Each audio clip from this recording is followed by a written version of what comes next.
এবার প্রান্তিক শ্রমিকদেরও কার্ড দেবে সরকার, সংসদে প্রধানমন্ত্রী।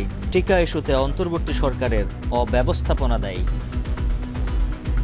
অন্তর্বর্তীকালীন সরকারের সময় শিশুদের হামের টিকা গত কয়েক বছর ধরে বিদেশ থেকে আমদানি করা হয়নি।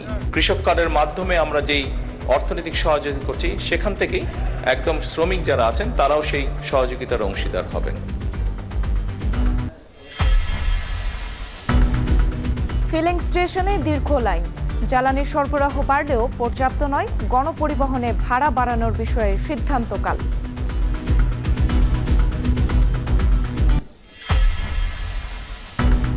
জ্বালানি সংকটে ক্রয়াদেশ চলে যাচ্ছে প্রতিযোগী দেশে। প্রাক বাজেট আলোচনায় ব্যবসায়ীরা কর ছাড় দিতে নারাজ এনবিআর।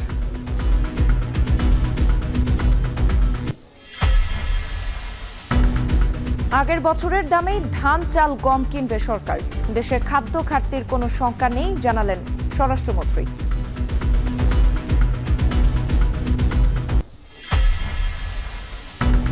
দিনরাতে সমানে চলছে বিদ্যুতের লুকোচুরি, বিপর্যস্ত গ্রামের জনজীবন। গরমে হাঁসফাঁস অবস্থায় রাজধানীবাসীর। লোডশেডিংয়ের এই ঝামেলা, রাত্রিরে ঘুমাতে গেলেই মনে করে কারেন্ট নেই। শরীরটা ব্রণ ক্লান্ত, লেবু শরবতটা খেলে আসলে কি আমার কাছে ভালো লাগে। বাড়ার যে ধারা সেটা আজকে কালকে মানে মোটামুটি 25 তারিখ পর্যন্ত এরকম অবস্থা থাকতে পারে।